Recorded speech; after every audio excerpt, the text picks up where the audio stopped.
Last time on Homemade Conversations. I even watched Shrek. Spanky, Spanky, Spunky, Sparky. Alex Rodriguez today. Homemade Conversation is canceled. It was a good podcast, wasn't as well last time. The Stinky Cheese Man?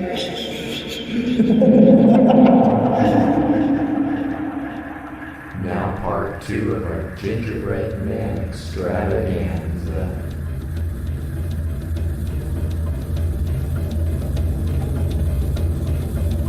All right, so the confused transsexual. And so the Rotten Tomatoes are thrown at the stage. So Man, the before- residents named this one a wow, crow song. Okay, so before we even get into the contents of the song, let's talk about that title real quick. What if we didn't? No, I just want, because we should probably explain our millennial collective squirming at that title of why are millennials so offended at everything. So the word transsexual, to be fair, it isn't like a slur, so people don't like go totally crazy offended by the term. It's just outdated. The proper PC term now is typically transgender person, and so just a lot of younger people, all the cool woke kids, as we say, typically when you hear transsexual, which just seems like an old-timey term, it kind of just sounds a bit problematic. Yeah, so I think to use a term a lot of people, it's a little bit problematic because being transgender isn't like some kind of third category, and also transgender is not a noun, so it's just kind of weird. It's a little bit objectifying. And I believe the reason why they changed it in the first place was just so when you say transgender, people don't confuse it for a sexuality. It's its own thing. Yeah. Whereas transsexual sounds a lot like, homosexual or heterosexual, but it is obviously very different. Yeah. So that's a little bit of why we squirm at that. So Can I ask a old person question? Yes, you may. Sure. When did the term come out of favor? It actually was not that long ago. So like at the time in 1995 or whatever, this album, like transsexual was still widely used. In fact, I saw trans people themselves still using the term transsexual to identify themselves by, like, even like 10 years ago on the internet. I think it's definitely a product of the 2010s. Fell into favor, like transgender fell into favor in the 2010s. It definitely, I feel like public usage definitely sort of spiked in the 2010s. I mean, I'm not like a linguist, so I don't know. But it's definitely still new, so the residents aren't like, it's not like they put a slur in the title of the song or anything. It's just kind of weird. Just outdated. It's a passé term. Now the subtitle, on the other hand. Ooh. The subtitle is Stamen and Pistolet Together Again, which that one I feel is a bit more problematic in the sense that that is just not a good metaphor. It's like not actually. It's just not a good metaphor because that's more intersex than transgender, really. But yeah, I think once we get into the content of this one, it'll kind of make sense as per why All of this just feels so ill-fitted. But to be fair, a lot of the subtitles for these tracks are just nonsense. Like, I know for the sold-out artists, it's like, black are the legs inside the white sepulcher. Oh, Narcissist knows no one naked. okay, that one makes sense. But I also know the Weavers is like the fool and the Deathmaker die alone. What? I almost felt like those were anagrams of something, but they're not. But they sound like it. They do. Maybe they are. Yeah, they do sound like that. They seem like they have some different meaning to them. Like there's something encoded in them. But I don't know. I can't figure it out. Hey, we can't start theorizing like this without putting on our tinfoil hats for safety. I ran out of tinfoil. Yeah, as for the story itself, it's about a transgender woman who is simply sort of feeling very lost and isolated. So she turns to just crows as sort of her last sort of thing that she tries to connect with, since she seems so rejected by society and human connection.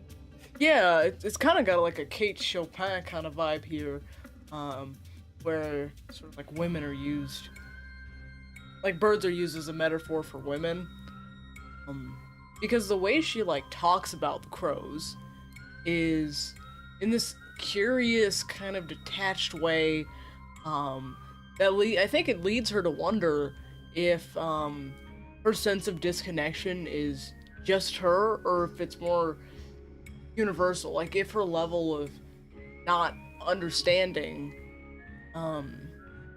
is something specific to just her, or if anybody else. Or is it just human nature? Yeah.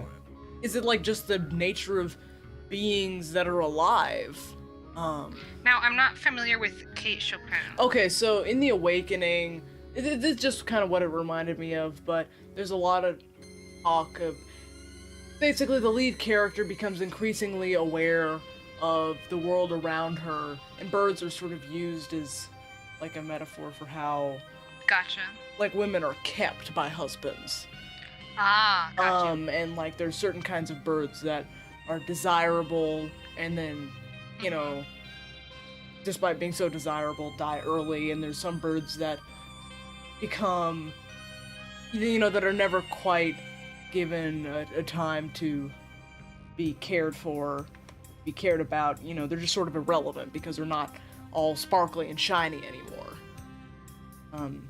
So that's just what it reminded me of, and the way the character in this track, the way she sort of ponders, and their social dynamics. Yeah. And basically what's happening in this song is that it's sort of implied that prior to transitioning, she felt this sort of disconnect from humanity, this feeling of, well, confusion and just a, I don't even know how to explain it, other than just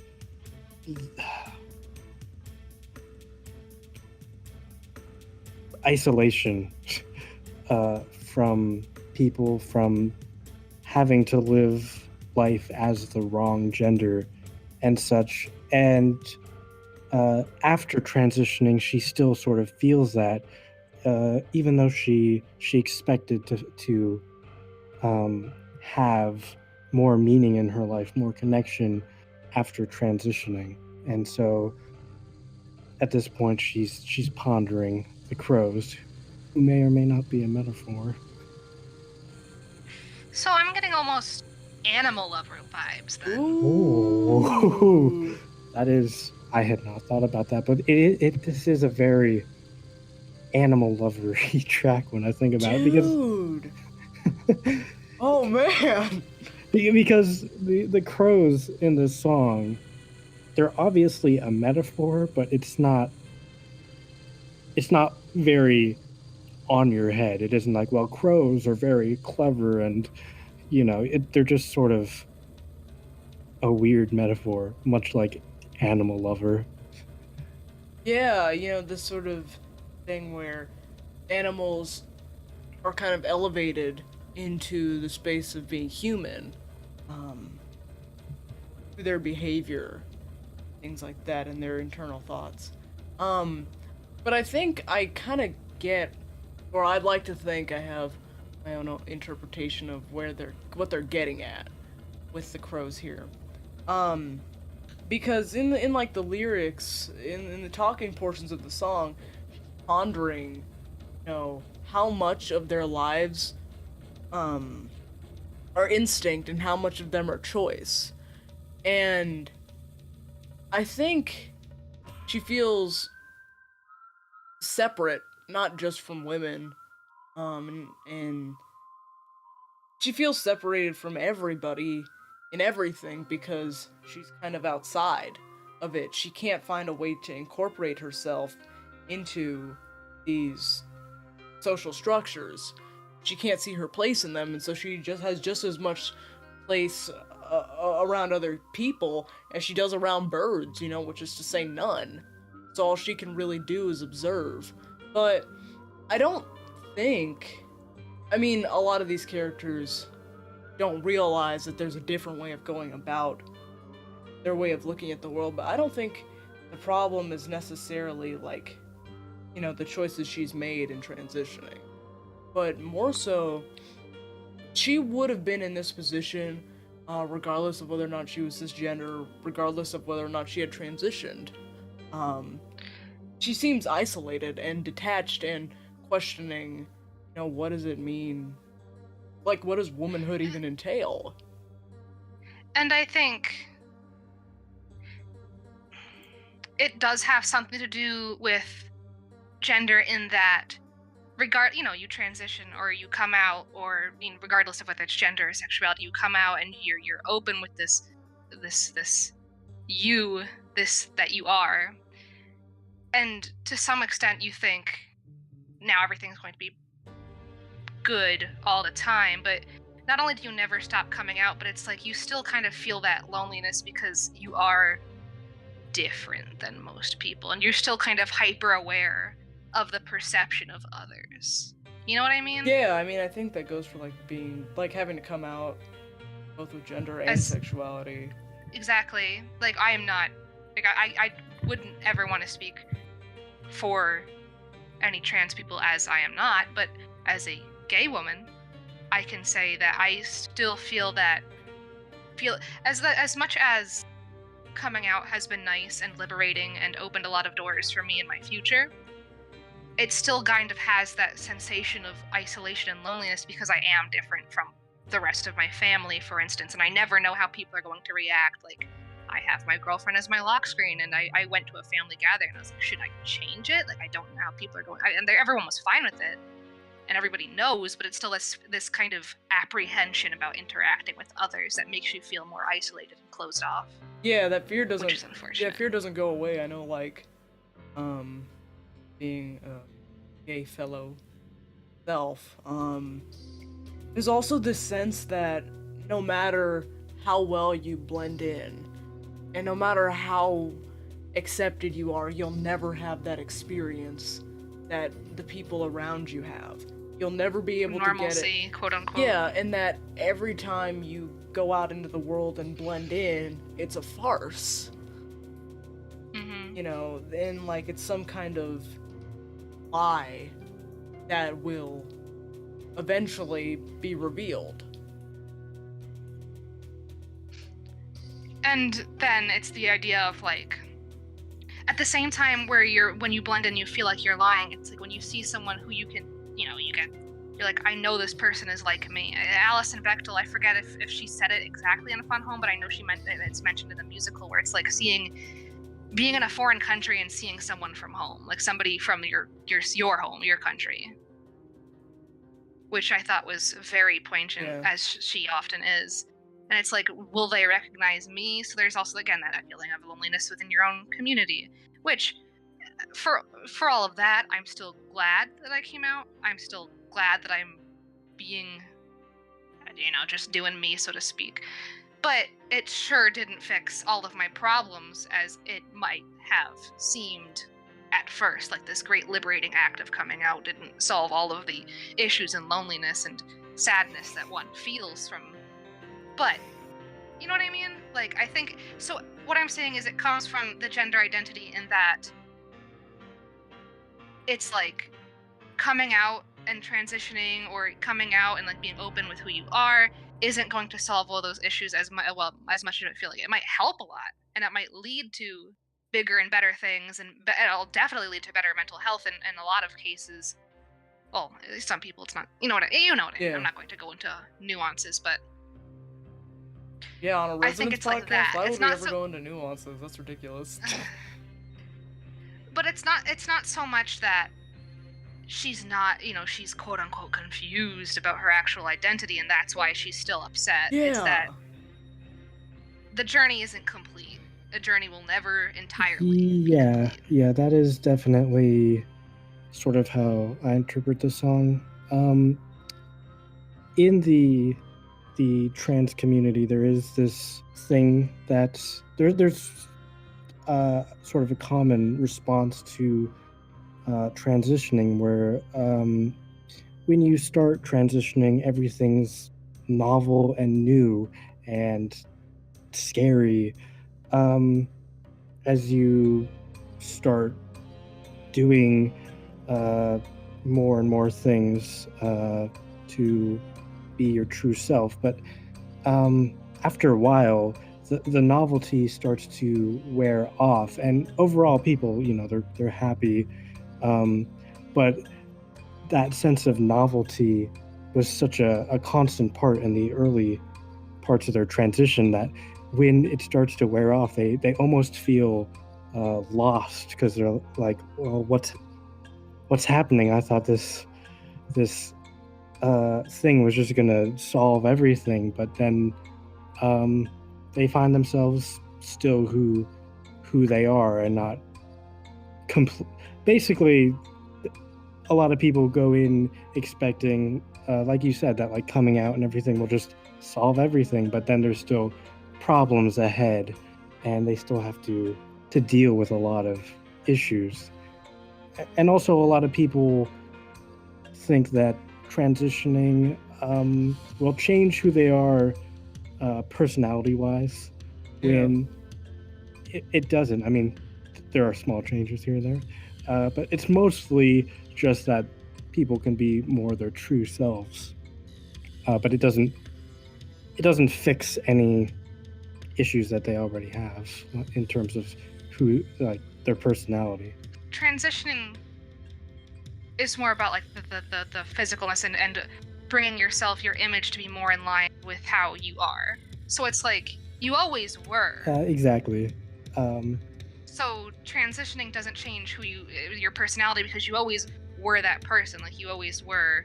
Like, she was always she, even when everyone else saw her as something else, and even when her body didn't necessarily, quote unquote, like by society's standards, I suppose, match she. And she was still she afterwards. So all the issues she had beforehand carried over, because she's changing physically maybe, but all the mental turbulence, the emotional turbulence that she might have felt carries over, because she is still she. It's a loaded track. It's a loaded character. This is an absolutely loaded character. This song There's a lot going on here. I want to talk more just about the song for a moment. Sure. This song is very, compared to every other song on this album, very abstract in how it tells its story. In that, if you did not know the song's title, you would probably never be able to guess who the song's about if you only listen to the song and the lyrics, no other context, versus everyone else. You could eventually guess the title, basically, or at least know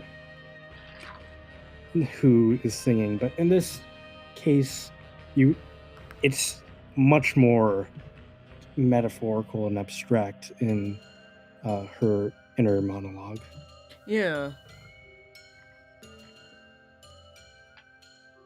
Also, her inner monologue is a lot more. It's less stream of consciousness than some of the other characters. Although some other characters have more monologue type than stream of consciousness. But I feel like for this song, the monologue nature compared to more of a stream of consciousness compared to the other songs sort of shows how she's had these thoughts a lot, and she's had time to sort of really think about them so she can articulate them well compared to, you know, the others. The Weaver, for instance. Yeah, compared to a lot of the other characters who sort of interrupt themselves to create that more stream of consciousness feel. This song, her thoughts are very poetic and they seem already planned out, like she has just constantly pondered this. Oh yeah. And it's like kind of like with the Weaver, it seems like all these thoughts are fresh. But this track, it seems like she knows already what she feels and thinks. There's no shock, just kind of like a revisiting. And in the performance, there's a lot less emotion in the track because she's just sort of. It isn't spontaneous, basically. It isn't a spontaneous thought that she has an immediate emotional reaction to. It's already this sort of really emptiness, as she puts it, that sort of consumed her mind. And that's why I feel that the performance also has a sort of emptiness to it, and that she's almost emotionally exhausted. Yeah, Diana Alden puts on like a great performance here.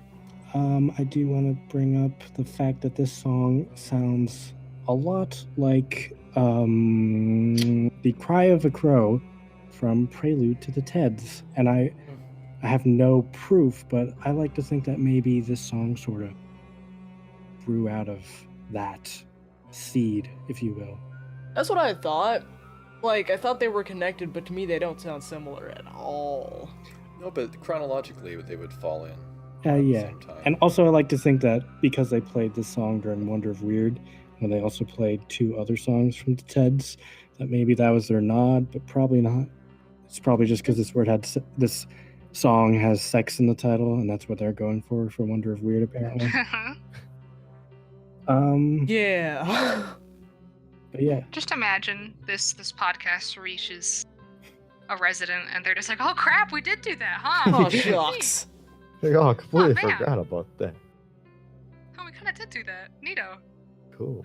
But yeah, this song resonates, I think, as someone who is confused and or transsexual, that it does a good job of conveying certain moods, emotions well. Once upon a time I played electric guitar, and they said I was a rock and roll star. Now nobody calls me on the telephone, so I sit and watch my TV all alone. Maybe if I put a bullet in my brain, they'd remember me like Kurt Cobain. And the parasites on MTV would wipe their eyes and act like they knew me. But I wouldn't be a hero, I'd be dead. Just a corpse beside a note that read, If you like to pretend that you'll never get old, you got what it takes to rock and roll.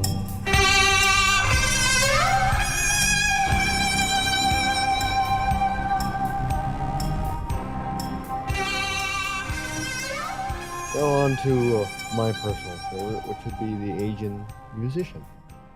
So to start off, of course, there's the very obvious overtone of aging is not a fun thing at all. And it only gets less and less fun and more excruciating as it goes on, depending on what type of person you are.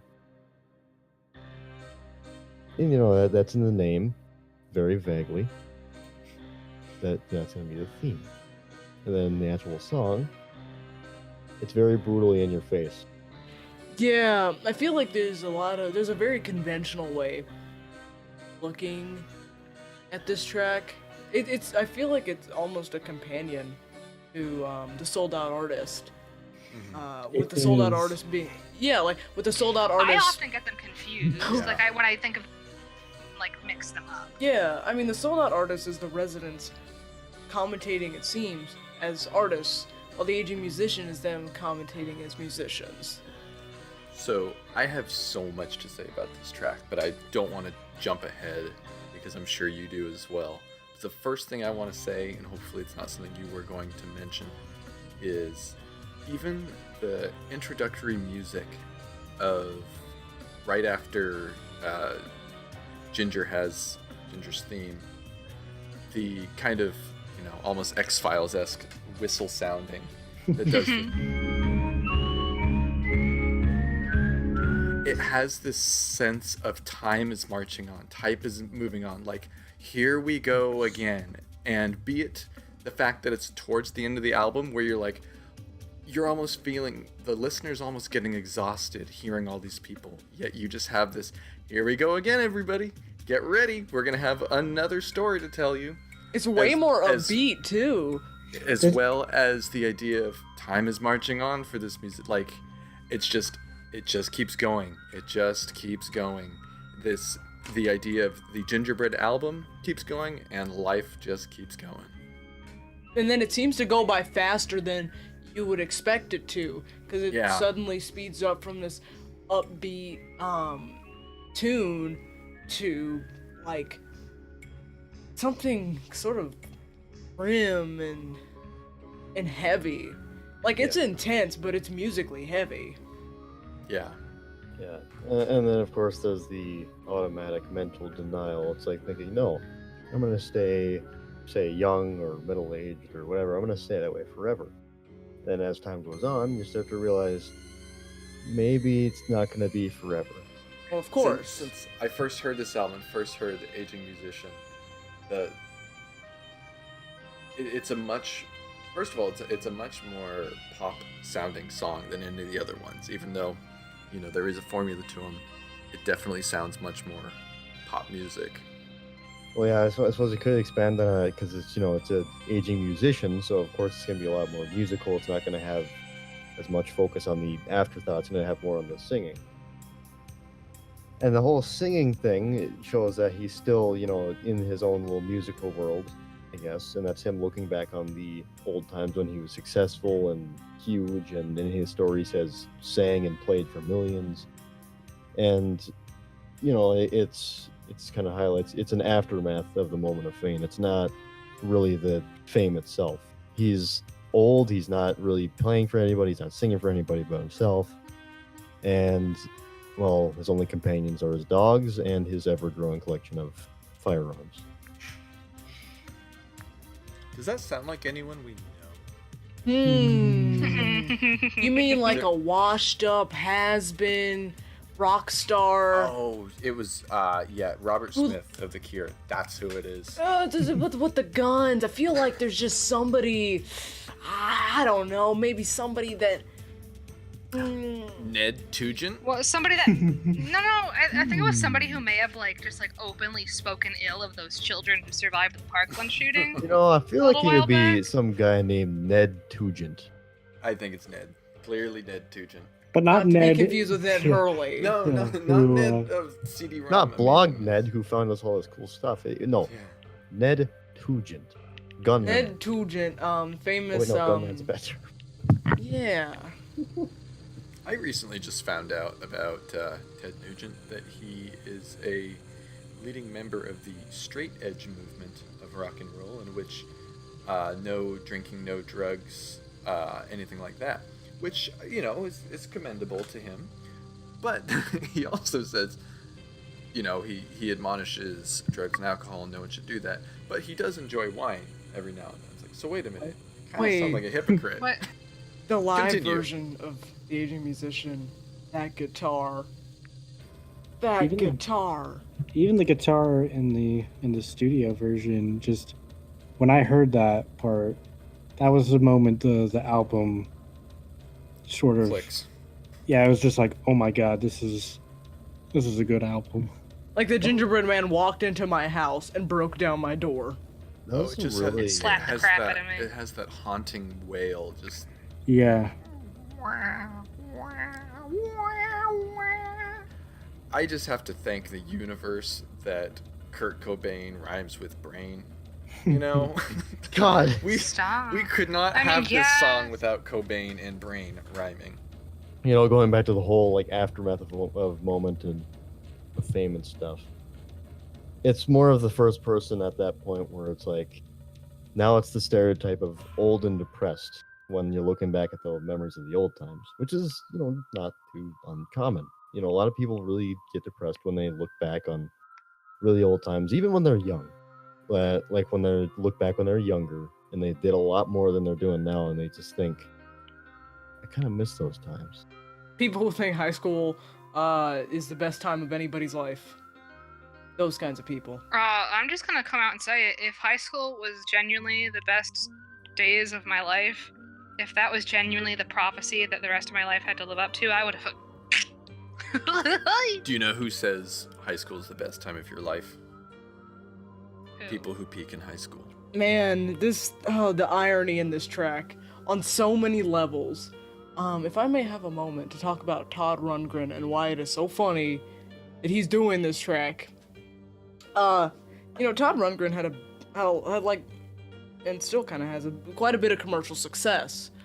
The thing is, he is sort of residential in his own ways, even outside of what he does on this album, because his work gets pretty experimental, and he does this computer crap, as the Aging Musician calls it, and so it's kind of a 1-2 punch here for the residents as musicians to be,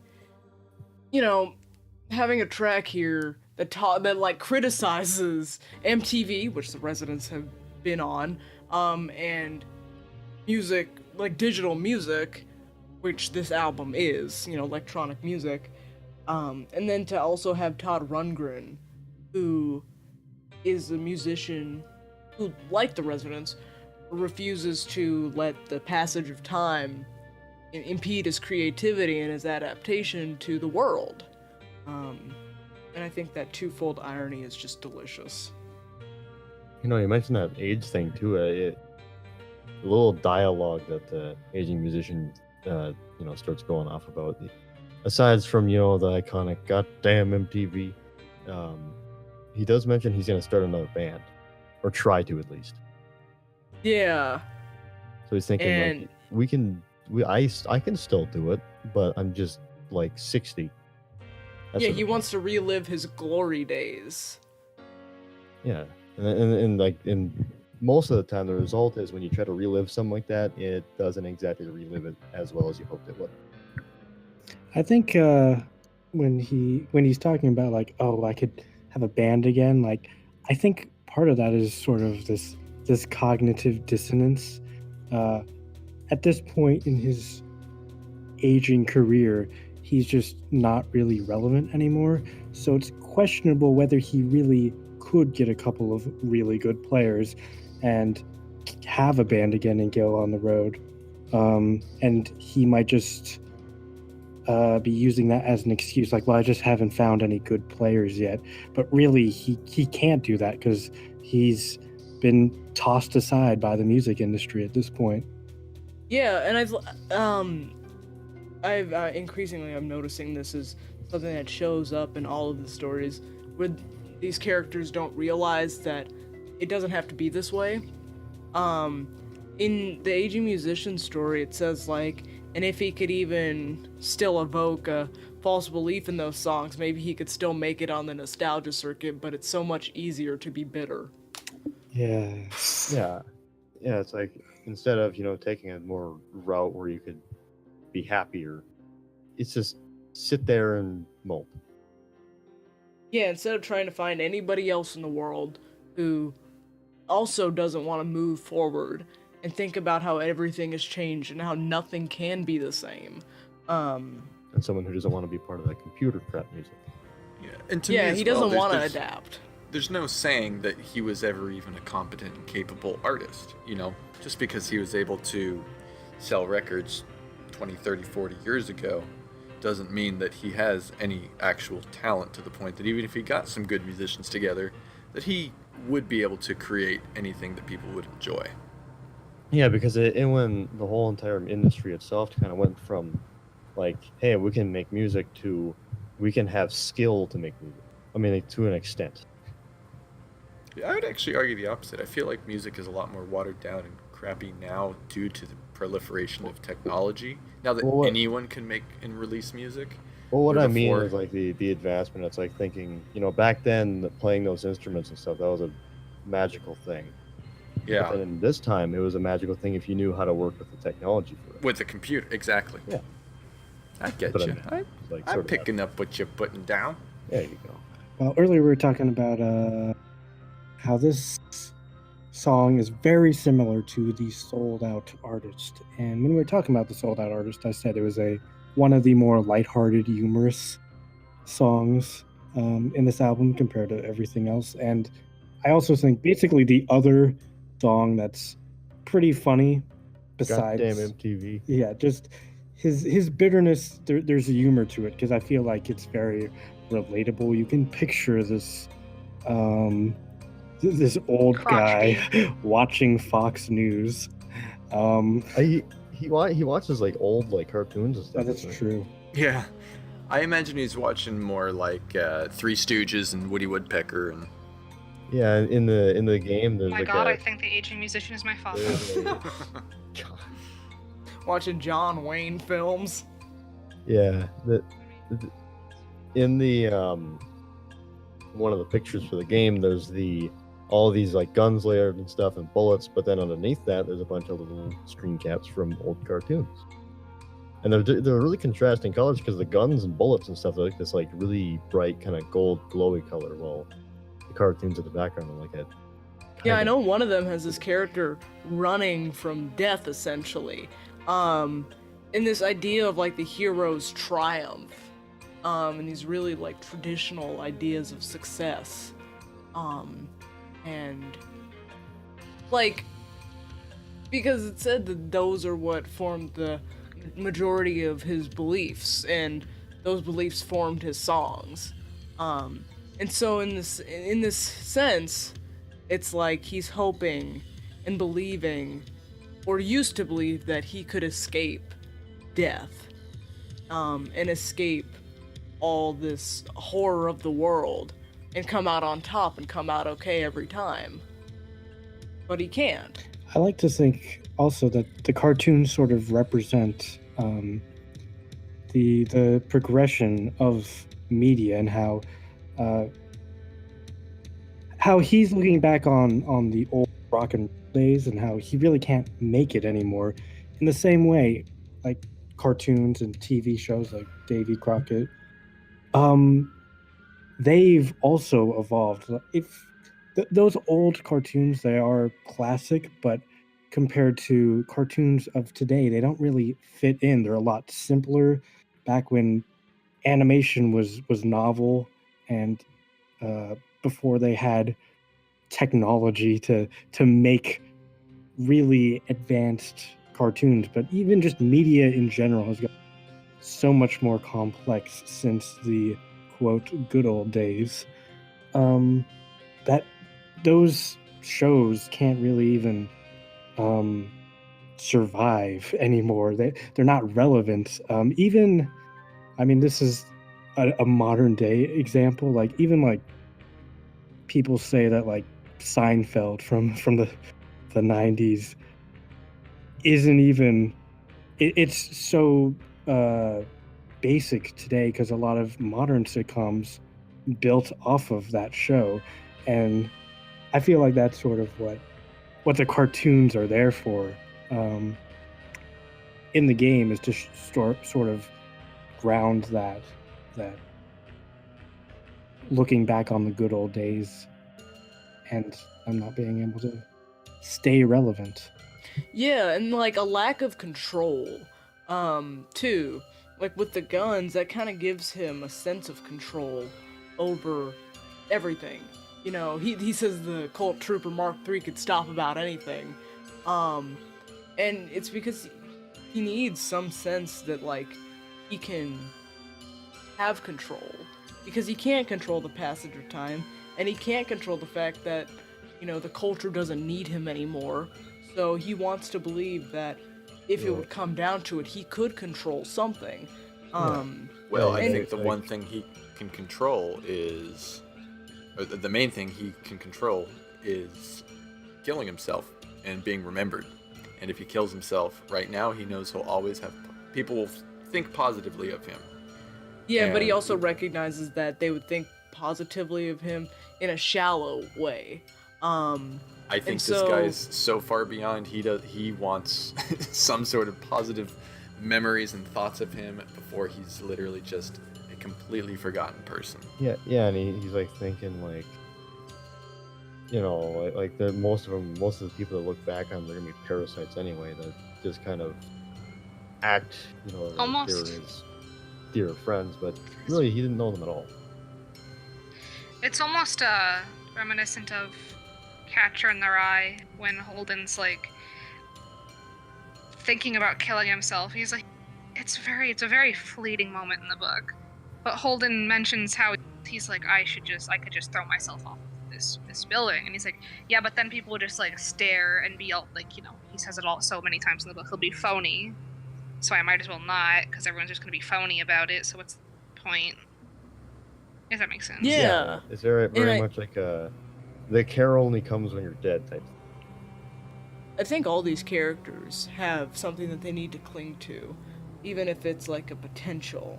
And the aging musician clings to this thought that maybe he'll be like, if he were to go back out into the world, and, you know, get it all together, he would be welcomed with open arms, but he doesn't test it. He doesn't consider adapting. Just sits around and imagines it. He blames the culture rather than himself. He blames he blames everybody but him. Yeah, he doesn't like adapt to the new things. He just stays to what he used to have, and then he thinks, well, maybe, you know, everything around me is screwed because of it. That Simpsons thing. No, it's the children that are wrong. Yeah, exactly. The problem isn't the world. The problem isn't the culture. The problem isn't the technology. The problem is you. The fact that you refuse to change, the world's gonna leave you behind. Yeah, and who better to say that than the residents, because they're always pioneers in this kind of stuff. Yeah. Like, you know, like they were some of the first to pick up the whole CD-ROM thing for music. Some of the first to pick up music video in general, that whole thing. Yeah. So, you know, they're very, very much authority in that whole you have to move on with music type thing. If not authorities, then at least examples. Yeah. Leading by example. Yeah. Kind of, yeah. Okay, is that it? I like how his dog is named Uzi. He actually has 2 fox terriers, yeah. I believe, yeah. Mauser. Mauser's the name of the dog. Mauser was a rifle manufacturer. Yeah, There you have they're it. the. Mauser and Uzi. Oh wait, yeah. Oh my God, he named his dogs after guns. Of course he did. Oh my God, this loser. But he doesn't say he's sorry. But he doesn't ask to be excused. But he doesn't beg your pardon when he steps on you.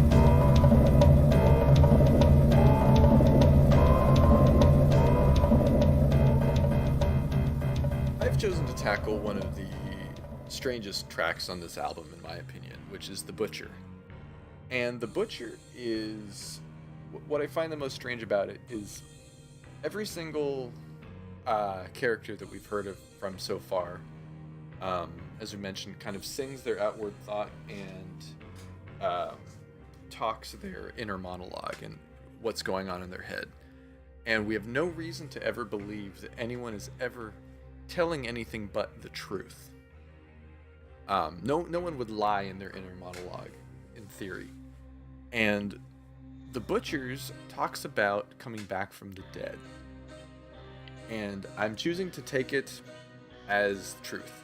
Not as a metaphor, not as, This was my interpretation as well. Like, What? that he was reincarnated because I'll talk about it later, but just the way I first sort of connected with the story, I sort of had that on my mind. Reincarnation. He's a zombie.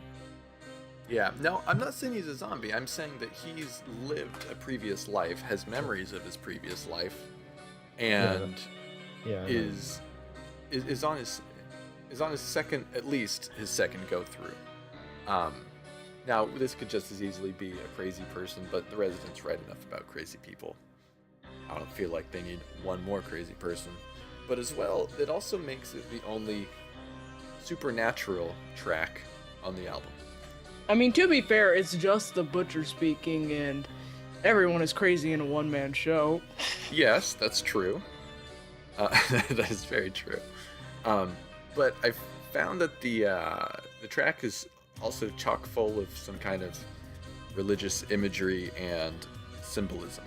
Oh, wig.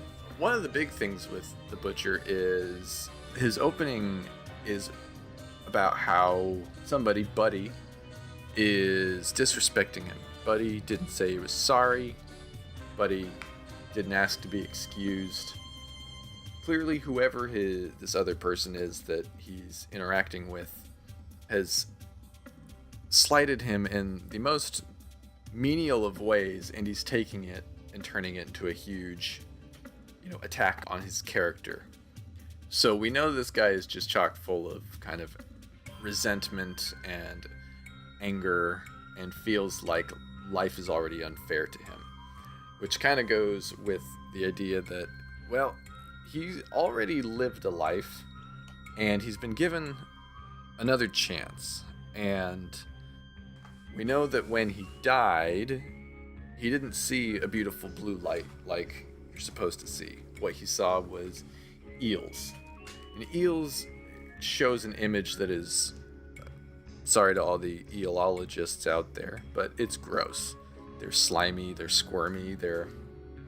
Mole, I believe you said they're poisonous. Their at blood one is point. poisonous. Their blood is poisonous. Dude, And they're cute. One of my best friends, Sloan. Her favorite animal is eels. Is it Well, I eel? think specifically oarfish, but she loves eels. But seeing a group of eels together, all squirming and slithering around, shapeless black mass, that's typically not what you're going to want to see if you think that you are approaching the afterlife. If you're It's also expecting not what cloud- you see in general with eels. Like, it's not like the way I read this. It's not like the Butcher went underwater, because that's not how eels behave. They're sort of very solitary creatures that hide out alone in caves or underneath the sand and wait for their prey to come by. Me too.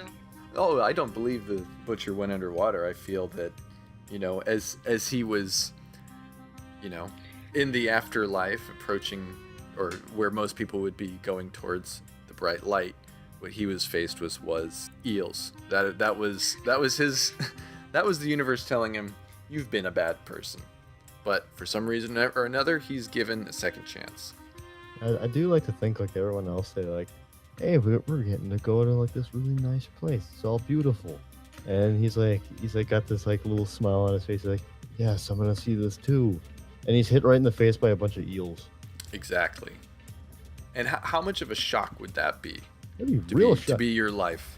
And where a lot of people would go, all right, I've been given a second chance. I've been given another opportunity. I need to go through life and be a good, better person and use my knowledge of past and previous times to live the best life I can and make sure I get to that blue light next time. Instead, he carries around with him anger, resentment, lust. He's working as a butcher. His job is essentially to murder animals. You know, every single thing and every quality and characteristic that he is personifying is going to make sure that the next time he dies, he's going to see eels again. So is it basically kind of just hinting at like an endless loop? That's exactly how I interpret it. That unless he makes a fundamental change, he is on a loop of eels. Yeah, so it's basically kind of like he keeps being this angry person, you know, being resentful to basically everything. Then he dies and he's thinking, why am I seeing eels? And then he just comes back to life and he fails it again. And he feels like life's been unfair to him, that he did not get to go to the preferred afterlife. He's back on Earth doing it all over again. And who knows, maybe he's done this 30 times and he's just sick and tired of it at this point. I mean, there's no new knowledge gained through this whole ordeal. He remains the same. And I wonder if it has maybe less to do with the fact that his resentment and bitterness is so heavy that it carries throughout all of his next lives, you know, under this interpretation. But rather from the fact that, you know, the eels weren't even something anybody had told him about. And he realizes everything, absolutely everything, had been a lie.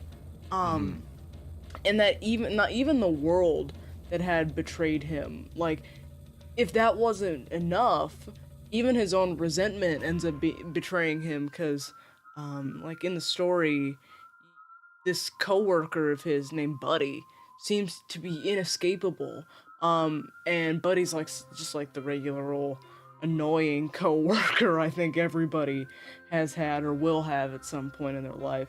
You know, he comes back from the dead, and one, this coworker is still here.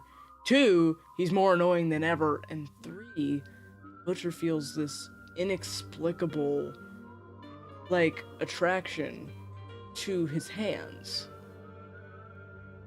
And can't seem to figure that out. It's kind of like the Weaver, you know, having the obsession over, like, the kids, the husband. It's like, no, this time, it's his hand. And I feel like the Butcher is just sharing, or just expressing immense envy over Buddy. He's envious of his hands. He's envious of his beautiful wife. He's envious that Buddy's got a child who's, you know, he can tie his shoes and be a father to. And the Butcher has none of that. And instead of going, you know what? I want to earn that for myself. He just sits and stews and resents and grows more and more sinister, I guess. Yeah, what I think is interesting, though, also, in the game, if you can call it that, there's these images of eels that show up, and also images of Buddy that show up in there. And what's fascinating about those is that they're over a blue background with a light there. And so I feel like it's worth noting that he's got this obsession over what's directly in front of him, over what he immediately saw, that he can't ever see the good. He can't see the light. Yeah. You're a smart man. I kind of wonder too, is like, you know, how he keeps being thrown into this same cycle with this basically kind of same counterpart, where it's like I got this person that I resent because it got everything better than me. is like, Buddy in this case, is he supposed to be an example of what you're supposed to become? Kind of strive to be rather than sit there and just be bitter about everything. I've thought of Buddy as the everyman. Buddy's not exceptional. Buddy's not bad. Buddy is the everyman. But the everyman is good enough to move on. And the butcher is beneath that. Yeah, that's what I mean. It's like, wife kind of going to like the butcher and saying, look, you see this guy that you're working with, you hate him and all, but that's probably the most optimal person for you to become. You could be. Mm-hmm. Because you're you're stooping downwards, buddy. Or not buddy. That's probably a bad thing to be calling the butcher, but you're kind of guy. You're kind of stooping downwards here, person. Yeah, and how his obsession, I mean, the residents visit obsession as a topic so often, and you sort of see how his obsession consumes him and keeps him from the light and keeps him from living any kind of different life and keeps him lost. And, I think, honestly, his section of the CD-ROM is one of the best to look at. The background is all these intense images of meat, all sorts of and collaged. And it's pretty icky. Yeah, like all this... No, he himself kind of looks kind of just... Yeah, he looks very disturbed and horrified. Like, most of the other busts look a little bit confused, but the butcher seems like straight up terrified. I actually kind of have the most sympathy for him as a character out of all of them, because all the other characters experience a kind of metaphorical death, kind of personal death. Well, the butcher, he dies and he comes back, which sort of spits in the face of all these other characters who even consider for a moment that death would be a solution. I mean, the butcher he's surrounded by death. His work is the work of death, but even then he can't get out. His subtitle is "The Flesh of Animals Angers Anew and Moos." And it's like he comes back to life and suddenly cannot stop thinking about all the sorts of things that would plague somebody's mind before their death. It's like he's constantly stuck. It's like he's on this cliff in between life and death, and he climbs out of the valley of death, but he can't quite move back to life because of what he's seen. And his experience of death is what isolates him. He can't tell anyone. There's nothing to say because they haven't been there, and they won't believe the lie of, they won't believe the truth of there being eels that obscure the blue light. Yeah. By the way, fun fact about the bust of the butcher, you may recognize it in the Icky Flicks video. Your favorite song, Kat. Yeah, of everybody's favorite resident song, Constantinople. Yeah, the video. Constantinople. Yeah, the video that just recently, maybe not too recently, but it reached 1 million views. Yay, residents! Nice. Yay! Ooh, celebration of residents. Well, I've left it on repeat for the last 6 years, so I'm glad that it finally paid off. Okay, so one of my favorite last things here is one of the little CD-ROM quotes. It says, "Ealdritch are the Argonauts that never know their neighbors." First of all, great alliteration. And then Ealdritch being a portmanteau of eel and eldritch. So it means just like ghostly and sinister eels. I don't know, which just goes along back with him being dead surrounded by eels. It's good imagery. I also like the other one where it's like a sunset sees necromesis unless it seizes me. So necromesis is not a real thing, but emesis is a suffix in the medical field used to refer to vomiting. So it's like death vomit. Death vomit. Death New band name, vomit. I call It it. sounds like a really like generic '80s like grunge band. Yeah. But then, he's regurgitating death. He is. He's rejecting It's in his death. Ginger's Lament song. It says he opens his mind and takes poison instead. Well, the body's natural reaction to poison is to try and get it back out. And so the poison of death upon his mind, he's trying to force it outwards. And sunsets, I mean, if you see the metaphor of a day, used to describe life. The sun is setting on him, but night never comes. He never truly gets to death. And it seizes him. He's caught betwixt the worlds of life and death. That's just the best way I know how to describe it. And I think that plays into sort of what seems to be the Residents' interpretation of it. And also the interpretation that you see when they revisit the story for their 2014. The Shadowland was the last part of the Randy, Chuck, and Bob trilogy, and it went on for quite a bit. I don't quite remember what years it covered, but they were pretty much all over the place. But it's like a reading of the song, but his story, the Butcher's story, by the Residents' interpretation of it, which, I don't know, it's all kind of on the same level as anyone else's. Because with the way the character stories are put into the game, it's hard to say for sure, like, what is the truth and how important their original idea with it is. But the way they describe it is kind of that he's overlooking the afterlife and couldn't quite make it to death, and was forced to come back. And he awakes on an operating table, which recalls the medical imagery, and then he goes back into his life. And is sort of caught in this state of constantly, like emotionally, he's caught in the state of constantly dying.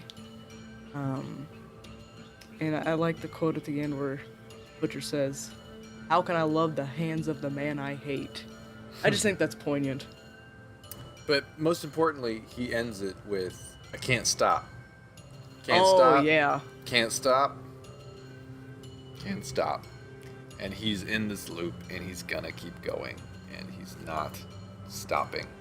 By the way, the Shadow Story version of the song from Shadowland is pretty amazing. It's a Pretty good. wonderful We'll have to drop a link to performance. that in the show notes because it is incredible. Ooh, it really, I mean, I love you singing Residents, but the Shadow Story of this song kind of just obliterates the original version.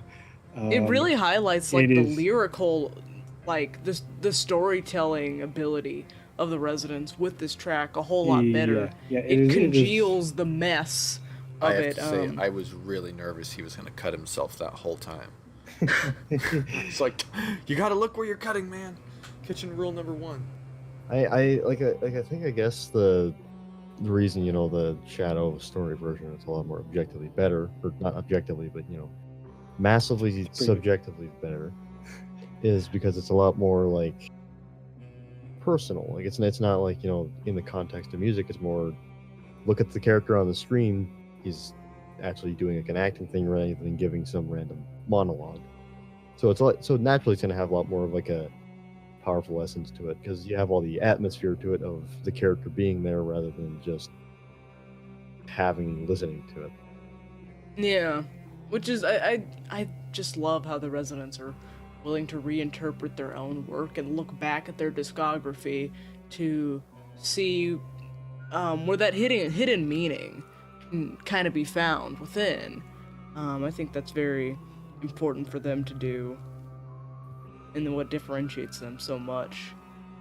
In my original interpretation of the song before I read the expanded stories and everything, when I thought that when I saw it, and I still kind of see it this way, that he was reincarnated.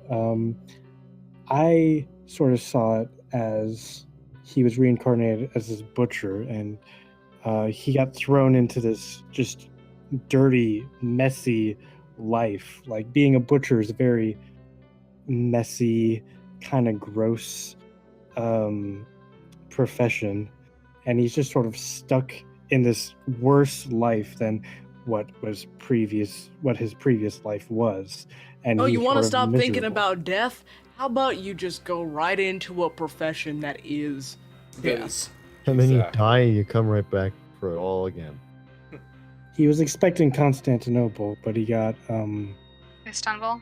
Definitely got Istanbul. He got Istanbul. So, overall opinions of the album. I really Once like again, it's good. This one really grew on me. It's very moody. It leaves an impact on you. I will say, and I mean this in the nicest way to the residents, it is one that you're not going to like the first time through. You're really not. You have to listen to it from start to finish, understand the concept, understand what the album is trying to achieve, then go back through and listen to it again. Yeah. It's like watching Memento. The first time you're going to be like, what? And then the second time you go back and go, oh, okay, I guess I get it. Maybe. I think the residents sort of came upon this idea. I'll say it, they came upon it too early because it's so dark and so moody and so like broad reaching that it seems like it would fit right in like in 2006 or something. You know, if they had visited this concept then. Which is not to say that they did a bad job at executing it at the time that they did it. They did a fantastic job, and the CD-ROM only like takes it up another level. But it seems like the residents were ahead of the times and ahead of their own time. What I like to think of what the story is like, or like the entire story behind all of it, is it's kind of like, you know, you think like after you listen to it, like you read like, hey, maybe I'll just read into it a little bit more. Maybe I'll just have a little bit of that residence humor. Maybe I'll just have like a punchline. It gets worse. It gets even more depressing and more brutal. It just gets darker the further down you go. But it's maybe one of the easiest albums to listen to on repeat. I just think like, is that like that's like one of the only times they've actually done that, where it gets worse the more you look into it. Because sometimes, like in the future, even past, you think like, oh yeah, to have like this little kind of ridiculous part to it. No, it actually, it's sad on the surface and it's sad at the bottom. It's just one whole sad cake. It's not layered, just sad. You know what's funny to think is the only person who comes out ahead on this is Gingerbread Man. Yeah, the Gingerbread Man's just snacking on all these people, and it's so tragic because it's like, oh god, these people have to continue being alive. Oh no, like you start to feel bad for them, to the extent that one can feel bad for them because wow, they're terrible people. Yeah. Isn't it fascinating that the residents are able to paint an entire character, the entire importance of a character, of a person's being, in 3 minutes? Oh my, yes, it's insane. They can paint an entire life and importance of someone's life, boil it down to 3 minutes, and that includes instrumental music as well. Yeah, and like the way they managed to differentiate internal like philosophies just by what instruments they choose to use. That's wild.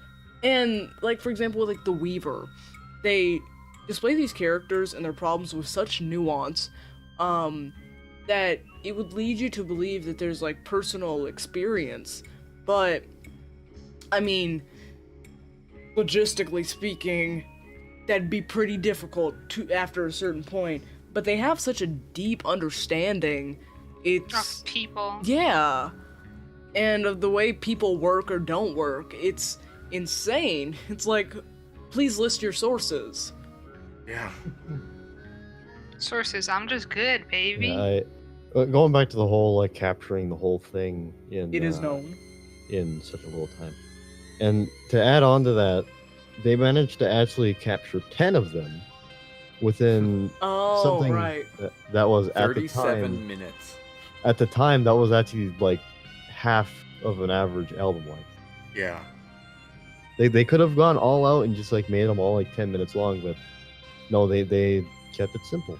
I think the album can best be summed up with the closing line of the album, which is, "There once was a species who filled up the world with lust, love, confusion, tacos, and turds." Tasteful. It just puts, it's just that little. Oh, you guys, we found the sprinkle on humor. cake. There's the humor. That's the one piece of humor. But is it humor or is it true? Hey, by the way, do we have a resonance comment? Hell yeah. Wait, I found one on the gingerbread. What does it say? Ooh, yeah. My son was in a kindergarten play version of the Gingerbread Man. It was different than this. On to upcoming stuff. The first show on the Euro Tour of 2019 is to be on the 29th of January. So, if you're in Europe, some kind of weirdo, I guess there's some shows you could see that aren't in America. Oi, governor, I get to hear Voodoo Doll live, and you don't. We apologize for that. So, in other things coming up, the Intruder single is out from Psychophon Records. What? To elaborate a bit, that you're able to listen to it for you CD nerds now, because it used to be on vinyl only. It's on like a mini CD. Never So used I'd one say of those it's in on my one of those life. adorable little mini CDs that we don't do anymore. Huh, weird. And a previously unreleased Residence track, it's an instrumental one, called 99 Space Music, will also feature on a release from Cherry Red Records known as Third Noise Principle. I hope that's correct. Problem with facts, and I think the Indeed. Residents do too. But that's due out sometime in January. They said it. It's from around the early '80s, and it gets fairly nasty towards the end. Ooh, I like ready for nasty Residents music. So looking forward into the future, looking way out, overextending your neck and maybe Probably dying. in the inflicting, process. yeah, bringing out some kind of damage. We have supposedly a 6 CD mold box sometime in 2019, Mole, which how'd you get I into am that a. box? I don't know. I hope my box arrives soon. I would love to get in it and tell you all about it once I'm inside. But for the meantime, Cherry Red has not been so kind as to give me a preview of what it's like to be in the mole box. So, whatever, I guess. And then more from Cherry Red, there's a special vinyl-only presentation of the Eskimo album. I don't know what this is going to entail. I don't think anybody here does, but I think it's something worth keeping an eye on, because you never know. Well, I want to say thank you guys very much for having me on. This was a lot of fun. Been a Of pleasure. course. It's been an honor to have you on. Oh, jeez. Yeah. You were the first resident podcast. The premier residence podcast. You're the OG. The OG for Bog. Ah, the Okay. best Hey, original yo. The gangsta. BOG. You're Boggy Smalls. Alrighty then. This was a kind of emotional episode, so thank you everyone for listening, and I hope that you're looking forward to the next episode, which will have even more horrible British accents.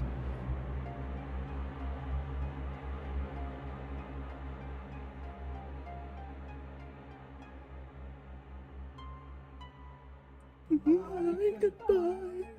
Bye, goodbye. Bye, goodbye. Goodbye.